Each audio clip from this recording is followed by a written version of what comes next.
Assalamualaikum warahmatullahi wabarakatuh. Perkenalkan, nama saya Fatin Humairo sebagai moderator. Nama saya Nabila Askia sebagai narasumber. Di kesempatan kali ini, kita akan membahas tentang analisa pasar monopoli, pasar oligopoli, pasar persaingan sempurna dalam Islam. Nah, tanpa banyak berlama-lama lagi, langsung saja kita persilahkan narasumber kita untuk berbicara. Di sini yang akan menjadi pokok pembahasannya yaitu sejarah ekonominya, teori-teorinya, rujukan bukunya, statement dari ulama atau tokoh ekonomi, dan contoh praktiknya. Ngomong-ngomong tentang analisa pasar monopoli, pasar oligopoli, dan pasar persaingan sempurna dalam Islam, bagaimana sih sejarahnya dalam sejarah ekonomi? Nah, sejarahnya dalam ekonomi. Pasar kan adalah tempat atau keadaan di mana para pembeli dan penjual membeli dan menjual barang, jasa, atau sumber daya. Jadi kita mempunyai pasar untuk setiap barang, jasa, dan sumber daya yang dibeli dan dijual dalam perekonomian gitu. Dalam pengertian sederhananya, pasar sebagai tempat bertemunya pembeli dan penjual untuk melakukan transaksi jual beli barang atau jasa. Nah, menurut ilmu ekonomi, pasar berkaitan dengan kegiatannya, bukan tempatnya. Pertemuan penjual dan pembeli dapat terjadi di mana saja, sesuai kesepakatan, baik di toko, di dalam bus, atau di tempat lainnya. Dengan demikian, ciri khas sebuah pasar adalah adanya kegiatan, transaksi, atau jual beli. Nah, di dalam buku Ekonomi Mikro, Teori dan Aplikasi di Dunia Usaha karya Ahmad itu dikatakan ditulis di dalamnya ada beberapa bentuk pasar sebagaimana yang sudah sering diungkapkan oleh para pakar pemasaran.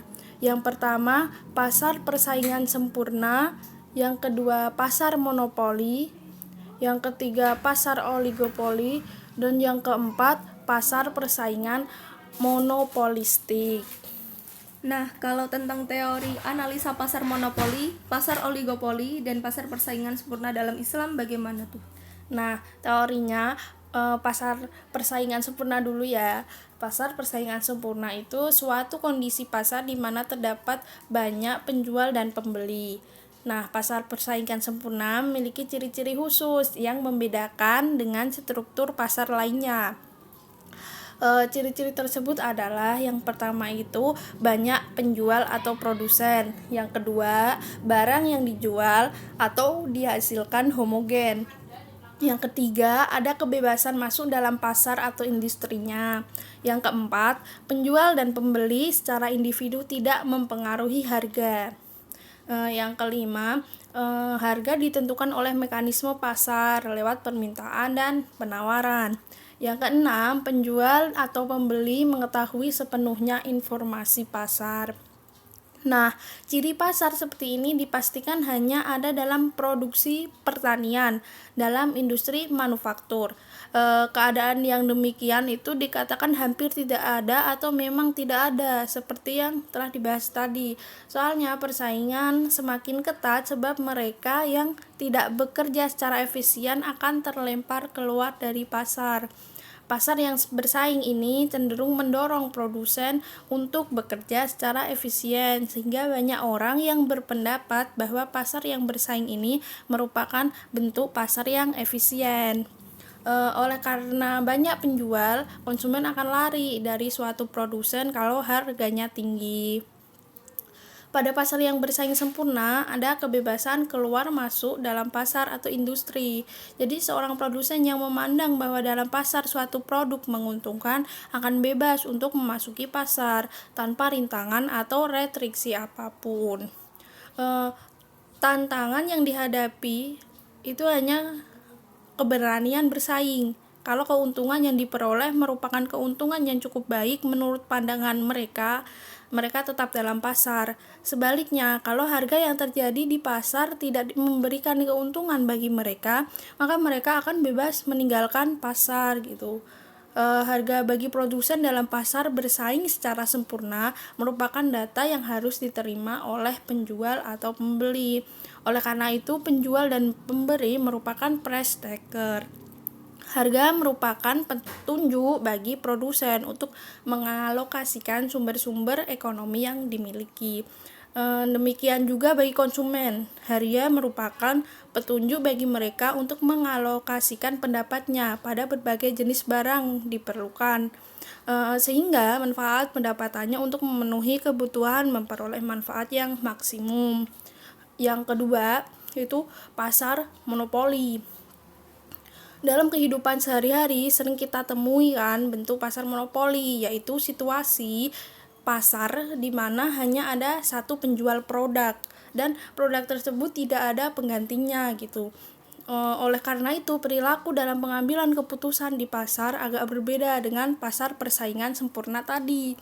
Nah, untuk ciri-ciri yang dimiliki oleh pasar monopoli itu, yang pertama, hanya terdapat satu penjual atau produsen untuk satu produk yang tidak dapat disubstitusikan atau diganti dengan produk produsen lain.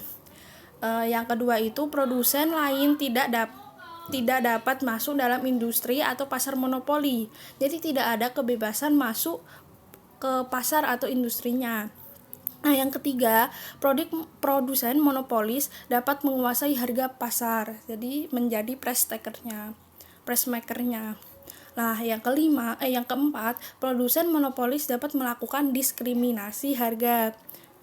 Yang kelima, untuk mendorong pemasukan produk, monopolis dapat melakukan promosi. Itu ciri-ciri pasar monopoli. Nah, sekarang poin selanjutnya itu pasar oligopoli. Pasar oligopoli adalah bentuk organisasi pasar di mana hanya terdapat beberapa penjual atau produsen produk yang homogen atau berbeda gitu. Jadi perbedaan tersebut berlangsung dalam bentuk merek, kualitas atau model fashionnya gitu.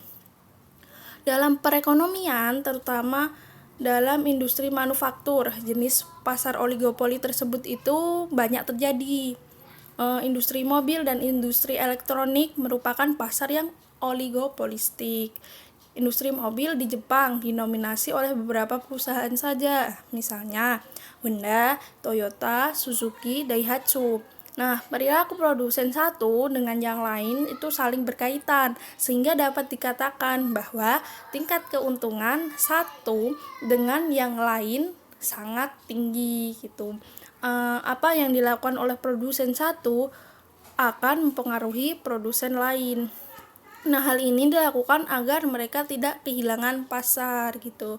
Terus selanjutnya ada ciri-ciri dari pasar oligopoli. Ciri-cirinya itu yang pertama, kalau dalam pasar hanya ada dua penjual maka disebut duopoli. Kalau produk yang dijual homogen maka disebut pure oligopoli. Kalau produk yang dijual adalah berbeda maka disebut differentiated oligopoli. Dimungkinkan produsen baru dapat masuk dalam pasar atau industri dan masuknya produsen tersebut tidak sesulit dalam monopoli. Nah, ciri-ciri yang terakhir itu tindakan seseorang produsen dalam pasar oligopoli akan mempengaruhi produsen lainnya gitu. Nah, ini di sini ada selanjutnya itu poin yang keempat, yaitu pasar persaingan monopolistik. Nah, pasar persaingan monopolistik ada struktur pasar yang mengandung sifat-sifat pasar persaingan murni dan pasar monopoli gitu. Untuk persaingan bisa ditilik dari banyaknya produsen dari kelonggaran untuk memasuki pasar. Adapun unsur monopoli bisa diambil dari adanya perbedaan produk yang dihasilkan antara produk yang satu dengan produk yang lainnya dalam bentuk kualitas, kemasan, fashion atau model. Kemudian juga adanya kekuatan untuk mengatur harga pasar. Nah, dengan demikian, pasar persaingan monopolistik adalah struktur pasar yang memiliki banyak produsen, sekalipun tidak sebanyak produsen dalam persaingan murni, yang menghasilkan produk yang berbeda karena kualitas, merek, kemasan, dan sebagainya gitu. Nah, berdasarkan tadi yang saya jelaskan itu, kita dapat menarik kesimpulan nih mengenai ciri-ciri pasar persaingan monopolistik. Ciri yang pertama itu cukup banyak produsen atau penjual. Nah, yang kedua, produk yang dihasilkan heterogen karena dibedakan dalam hal kualitas, merek, kemasan, dan lain sebagainya. Nah, yang ketiga itu ada kelonggaran masuk pasar, tidak seketat seperti yang pasar monopoli tadi. Nah, ciri yang keempat itu dalam batas-batas tertentu produsen dapat mempengaruhi harga, sekalipun tidak sekuat seperti monopoli. Yang kelima itu diperlukan promosi untuk memperluas pasar. Nah, terkait dengan bentuk-bentuk pasar yang tadi saya jelaskan itu paling tidak bisa memberikan pemahaman bagi kita kan akan perbedaan yang dimiliki oleh masing-masing bentuk pasar. Jadi kemunculan pesan moral Islam dalam pencerahan teori pasar itu dapat dikaitkan sebagai bagian dari reaksi penolakan sosialisme dan sekularisme ataupun secara khusus ideologi-ideologi yang sudah banyak diasumsikan orang sebagai sistem yang merusak pasar dan memosisikan diri sebagai oposisi dari paham pasar bebas dan terbuka di dunia. Nah, ajaran Islam dengan tegas menolak sejumlah ideologi ekonomi yang terkait dengan keagungan private property, investment interest atau kepentingan investor,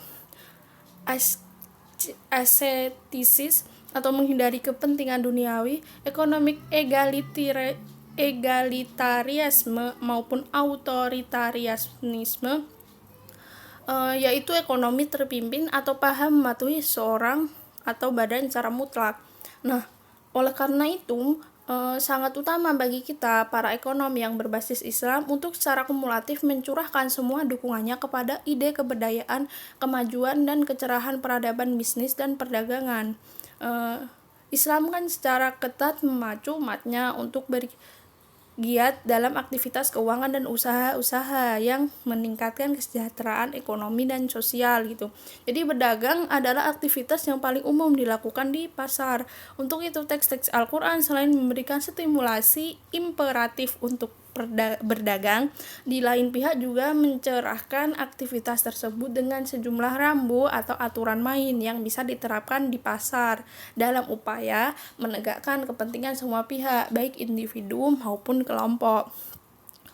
Nah, dalam Islam, umat Islam itu dianjurkan untuk berusaha apa saja selama masih dalam koridor syariah.